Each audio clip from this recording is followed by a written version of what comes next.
Jesteśmy po posiedzeniu Rady Europejskiej. Trwało trochę dłużej niż zakładaliśmy.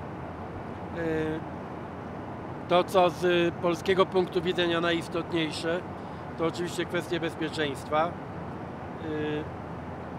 Tradycyjnie już było połączenie z prezydentem Zeleńskim, który bardzo wyraźnie podkreślał tę natychmiastową potrzebę, już taką rozstrzygającą być może o losach wojny, potrzebę dostarczenia Ukrainie systemów, jakichkolwiek systemów, które mogłyby zwalczać rosyjskie rakiety i drony.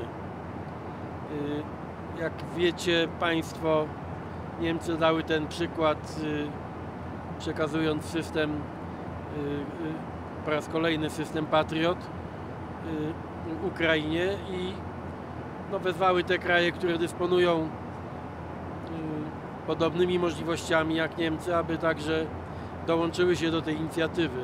To akurat nie dotyczy Polski, my nie mamy w tej chwili wystarczającej ilości patriotów, żeby móc jeszcze podzielić się, ale nikt nie oczekuje od Polski jako państwa frontowego jakiegoś kolejnego udziału. Wszyscy wiedzą, ile daliśmy i wszyscy wiedzą, że potrzebujemy chronić własne niebo ze względu na incydenty z rosyjskimi rakietami. Oczywiście Rada Europejska nie mogła zdecydować, że inne państwa mają wysłać do Ukrainy kolejne systemy. To musi być zawsze decyzja państwa narodowego, ale na pewno jest też wyraźny postęp, że w ogóle pojawił się temat, żeby państwa, które dysponują systemami takimi jak Patriot, czy Patriot, nie, już nie będę się tu wysilał. Dotyczy to Holandii, Hiszpanii, Grecji, więc jest, moim zdaniem, jest realna szansa, że Ukraina zostanie wzmocniona tymi systemami. Holandia już zadeklarowała przynajmniej możliwość zakupu. Ktokolwiek chciałby sprzedać taką baterię, Holandia jest gotowa z własnych środków to sfinansować. I w konkluzjach Rady Europejskiej znalazł się też zapis o tym, że Unia Europejska będzie wspierała i podejmie także działania na rzecz bezpieczeństwa w powietrzu nad Ukrainą. To jest też coś nowego. To nie ma w tej chwili praktycznego znaczenia, bo Unia jako taka nie ma co wysłać, ale wyrażona została wspólna intencja, że Europa bierze na siebie także w jakimś sensie taką część odpowiedzialności za bezpieczeństwo na niebie nad Ukrainą. Chociaż oczywiście nastroje są może nie minorowe, ale wszyscy zdają sobie sprawę, że moment jest krytyczny i rzeczywiście najbliższe tygodnie być może mogą nawet rozstrzygnąć o losach tej wojny. Czekamy też oczywiście na rozstrzygnięcie w Ameryce, jeśli chodzi o 60 miliardów dolarów dla Ukrainy. W ciągu 2 dni powinno się to rozstrzygnąć, ale ten znak zapytania ciągle wisi. Nie ma, jak wiecie Państwo, nie ma jeszcze rozstrzygnięcia. Dyskutowaliśmy także o zagrożeniu wpływem rosyjskim poprzez dezinformację, agresję cybernetyczną w czasie wyborów europejskich. To i premier Belgii, i premier Czech wyraźnie dawali do zrozumienia, że wszyscy mamy powody obawiać się prób ingerowania ze strony Rosji, czy poprzez sieci internetowe, czy dezinformacje w nasze wybory. Tutaj Czesi między innymi powoływali się też na ten przykład, który nas dotknął. Pamiętacie Państwo sprawę Voice of Europe i także udziału niektórych prawicowych polityków europejskich, w tym polskich, w tych przedsięwzięciach finansowanych i kontrolowanych przez Rosję. Dzisiaj nabiera to szczególnego znaczenia też dla nas w kontekście tej informacji, jaką Państwo dostali dzisiaj o aresztowaniu Polaka, który był właściwie w trakcie przygotowań do zamachu na prezydenta Zeleńskiego. Wiadomo o jego próbach kontaktów z rosyjskim wywiadem. Aresztowanie było jak najbardziej zasadne. To pokazuje tylko, nawet jeśli mamy do czynienia z odosobnionym wypadkiem szaleńca, ale jak wiecie, istotna część zamachów politycznych to są inicjatywy samotnych szaleńców. Musimy zdać sobie sprawę, że szczególnie w tym czasie wszyscy powinniśmy być skupieni na kwestii bezpieczeństwa i no, chciałbym z pokładu tego samolotu po tej Radzie, po tym co się działo w ostatnich dniach nad Ukrainą, zaapelować do wszystkich bez wyjątku w Polsce, żeby nie robili niczego, co może dzisiaj osłabić Ukrainę. Mówię też o blokujących granice. Będziemy musieli podjąć decyzje, które będą chroniły polską granicę i przejścia graniczne. Dzisiaj nie możemy pozwolić na to, aby niezależnie od uzasadnienia dla protestów, dla niezadowolenia tych czy innych grup, przejścia nie mogą być dłużej blokowane, bo nie możemy dzisiaj w żaden sposób szkodzić Ukrainie w sytuacji, kiedy rozstrzygają się losy wojny. Panie premierze, Patryk Chrzanowski, Wirtualna Polska. Chciałem zapytać, jak pan skomentuje efekty spotkania prezydenta Andrzeja Dudy z Donaldem Trumpem. Według oświadczenia sztabu Trumpa pojawił się wątek, cytuję, wojny między Rosją a Ukrainą. Tak to dokładnie zostało nazwane, bo Trump nie mówi o agresji Rosji na Ukrainę. Czy pan widzi sensowność tej rozmowy po tym komunikacie prezydenta, który mówił, że to było spotkanie przyjazne, prywatne, w prywatnym mieszkaniu? Nie jest tajemnicą, że ja mam inny pogląd niż pan prezydent Duda na sytuację w Stanach Zjednoczonych i rolę prezydentów Bidena i poprzedniego prezydenta Trumpa, rolę, jaką odgrywają w konflikcie na wschód od nas. Co do prezydenta Bidena, wszyscy wiemy, że jest po stronie Ukrainy, że jest zupełnie jednoznaczny w ocenie sytuacji, robi wszystko, żeby pomóc Ukrainie, a więc też w jakimś sensie działa pozytywnie na rzecz polskiego bezpieczeństwa. Prezydent Trump, kiedy był prezydentem i teraz, kiedy jest kandydatem, ma w kwestii wojny rosyjsko-ukraińskiej inne poglądy i nie ulega wątpliwości, że to nie są poglądy, które podzielamy, jeśli chodzi o jego ocenę sytuacji na froncie rosyjsko-ukraińskim. I wiadomo, że prezydent Trump też osobiście był zaangażowany w ostatnich dniach w blokowanie pomocy dla Ukrainy. No więc różnice są wyraźne. Kiedy dowiedzieliśmy się, mówię o rządzie i o mnie, że prezydent planuje taką wizytę i spotkanie z prezydentem Trumpem, to znaczy ja osobiście bym nie rekomendował takiego spotkania, no bo to tak czy inaczej wpływa na jakoś na kampanię wyborczą w Stanach, ale prezydent podejmuje decyzję, natomiast otrzymał od nas informację, czego rząd by oczekiwał od prezydenta, rząd, który odpowiada za politykę zagraniczną w czasie tego spotkania, no głównie deklaracji prezydenta Trumpa w sprawie pomocy amerykańskiej, jeśli chodzi o nasze niebo, o radykalne przyspieszenie dostaw sprzętu amerykańskiego. Gdyby prezydent Trump miał na to wpływ w przyszłości, to chcielibyśmy, żeby dostawy sprzętu amerykańskiego zostały radykalnie przyspieszone. Szczególnie jeśli chodzi o ten typ uzbrojenia, który zwiększa bezpieczeństwo w powietrzu, no bo to jest dzisiaj kluczowe dla Polski. Ale nie wiem, jak wyglądała rozmowa, jak sami podkreślacie, miała prywatny charakter, więc nie mamy wiedzy, jak ta rozmowa wyglądała. Nie będę krytykował prezydenta w sprawach bezpieczeństwa i relacji wewnątrz NATO z Ameryką, z Ukrainą, stosunek do Rosji. To są te tematy, gdzie nie może być w Polsce kłótni. Mamy wystarczająco dużo wariatów, radykałów, ludzi niebezpiecznych, także w Polsce, żebyśmy sobie pozwolili na jakiekolwiek konflikty na szczytach władzy w tej kwestii. Jak duża mogła być skala wpływów tych rosyjskich w Polsce? Czy mogło dojść do korumpowania polityków i czy być może zagrożone są wybory europejskie w Polsce? Ja nie sądzę, żeby zagrożony był system liczenia głosów na przykład. Co do tego, że Rosjanie wpływają poprzez dezinformację, no słuchajcie, każdy, kto ma Twittera czy w ogóle zagląda do sieci, ten może nawet amatorskim okiem rozpoznać, kto pracuje na rzecz Rosji, kto szerzy dezinformację. mamy także w Polsce środowiska polityczne, bardzo marginalne, ale głośne i radykalne, które działają na rzecz Rosji i my to wiemy.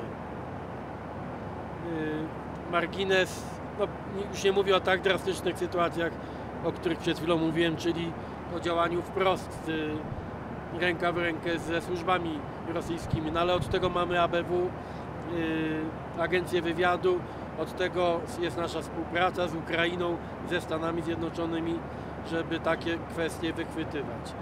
Nie mogę tu mówić o szczegółach, ale każdego tygodnia ja otrzymuję informacje o sytuacji, która mogłaby stworzyć zagrożenie, ale nasza współpraca z Amerykanami, z Ukraińcami jest wzorowa w tej kwestii i muszę powiedzieć, że działamy prewencyjnie jako państwo polskie i mogę tutaj zapewnić Państwa o pełnym bezpieczeństwie, jeśli chodzi o takie akty grożące twardym sabotażem czy przemocą. Natomiast w sieci, wiadomo, będziemy tego świadkami, będziemy temu przeciwdziałać. Wszystkie państwa Unii są bardzo uczulone.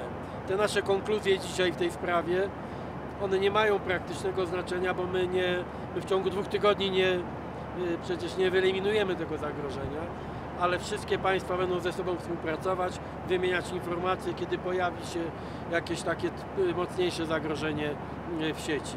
No i będziemy oczywiście dalej wyjaśniać sprawę obecności polskich polityków w mediach, które są finansowane przez Rosję i będziemy sprawdzali, czy nie ma tutaj jakichś głębszych relacji. Jakie ma Pan przewidywania co do sobotniego głosowania w amerykańskim kongresie? Jak Pan ocenia postawę Mike'a Johnsona, który miesiącami zwlekał z poddaniem pakietu pomocy dla Ukrainie pod głosowanie? Teraz po konsultacjach z Donaldem Trumpem notabene zdecydował się jednak w sobotę poddać to pod głosowanie. Nie ma dnia, żebyśmy nie byli świadkami odmiennych komunikatów ze strony tej części republikanów, speakera Izby Mike'a Johnsona, czy samego Donalda Trumpa, więc właściwie każdego dnia można usłyszeć coś innego w tej kwestii. Donald Trump nigdy nie ukrywał, że nieprzewidywalność jest jego narzędziem politycznym, więc ja byłbym ostrożny, nie chcę się bawić we wróżkę i to nie jest to dolotek. Poczekajmy do soboty. Jeszcze niedawno prezydent Trump mówił, że rozważy możliwość pożyczki, a nie grantu dla Ukrainy. Później po kilkudziesięciu godzinach rozbito tę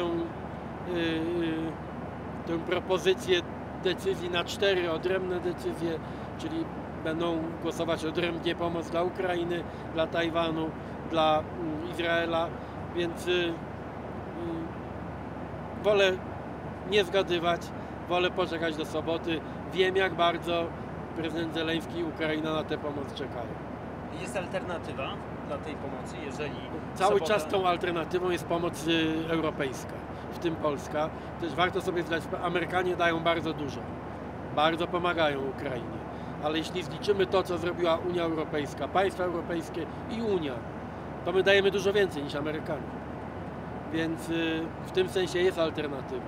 No ale tutaj cały Zachód powinien być solidarny, całe NATO i musimy pojawiły się te głosy, Państwo też je odnotowali, że jest coś, Zełenski o to pytał wprost, jak to jest możliwe, że państwa natowskie zaangażowały się w ochronę nieba nad Izraelem.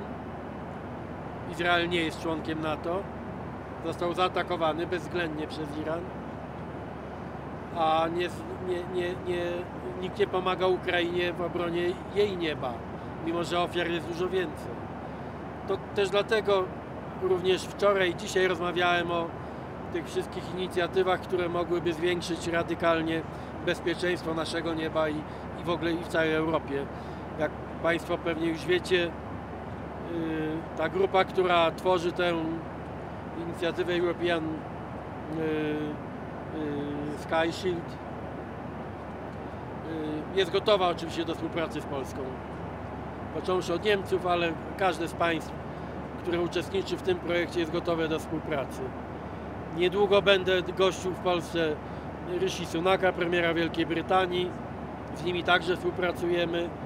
Prawdopodobnie będziemy rozmawiali w trójkę także z sekretarzem generalnym NATO, także o tym, w jaki sposób wzmocnić jak najszybciej bezpieczeństwo naszego nieba. Jestem umiarkowanym optymistą.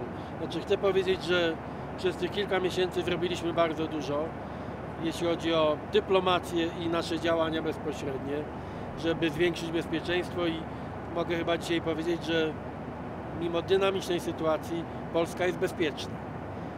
Ale potrzebujemy dużo więcej inwestycji i jeszcze więcej współpracy, więc w ciągu następnych dni będę dopinał różne te rozmowy, tak żeby Polska znalazła się we wszystkich tych inicjatywach, które zwiększają nasze bezpieczeństwo. Jak szkodliwa z perspektywy przyszłości Ukrainy była ta zwłoka ze strony speakera Johnsona? Czy pogrzebała szansę Ukrainy na zwycięstwo?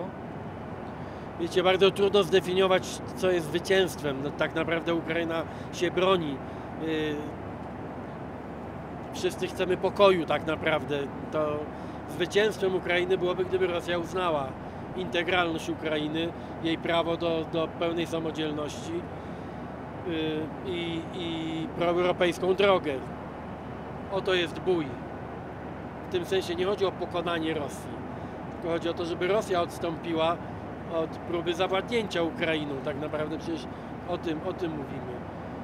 Ja muszę powiedzieć, ja to zresztą też wprost mówiłem, kiedy byłem w Stanach Zjednoczonych, że ta zwłoka spowodowana przez między innymi Mike'a Johnsona, ona jest liczona w setkach ofiar. To nie jest kwestia czasu, to jest kwestia setek i tysięcy istnień ludzkich w Ukrainie, zniszczonych miast. Bo ta pomoc amerykańska to nie są tylko pieniądze, to byłaby natychmiastowa pomoc w sprzęcie. Więc no, trudno nie oceniać źle bardzo tej decyzji, no bo tak jak powiedziałem, ta zwłoka, to blokowanie, ono jest naznaczone krwią. I oczywiście bardzo osłabiło Ukrainę, bez dwóch zdań. No ale zobaczymy, może w sobotę się to zmieni. Panie premierze, wspomniał Pan o sytuacji na granicy i o rolniczych blokadach. Kiedy dokładnie można się jakichś działań ze strony państwa polskiego spodziewać w tej sprawie? Jak konkretnie to wygląda? Jak wiecie, przejścia graniczne to jest, zostały objęte przepisami infrastruktury krytycznej, ale ja mam nadzieję, bo rozmawiałem przecież wielokrotnie z rolnikami. Przygotowujemy to spotkanie, musiałem przełożyć spotkanie ze względu na chorobę. Jestem przekonany, że większość rolników rozumie, że my będziemy dalej negocjować. Naprawdę pomagamy. Jesteśmy przygotowani do kolejnych form pomocy dla tych, którzy stracili nie z własnej winy na wojnie z Ukrainy, z Rosji z Ukrainą. Ale no, nie sądzę, żeby ktokolwiek przyzwoity w Polsce chciał dzisiaj osłabić Ukrainę. Więc na razie liczę na refleksję i na odstąpienie od tej formy protestu, a oprócz tego służby państwowe będą działały, żeby udrożnić to. Nie sądzę, żeby potrzebne tu były jakieś środki bezpośredniego przymusu, ale liczę tutaj na zrozumienie. Do tej pory rolnicy nie byli w żaden sposób źle traktowani przez policję, przez służby państwowe. Chcę to utrzymać, ale zwracam się z gorącym apelem. Nie możemy przegrzewać tej sytuacji. I dzisiaj naprawdę nie możemy blokować Ukrainy na naszych przejściach. To jest po prostu wykluczone.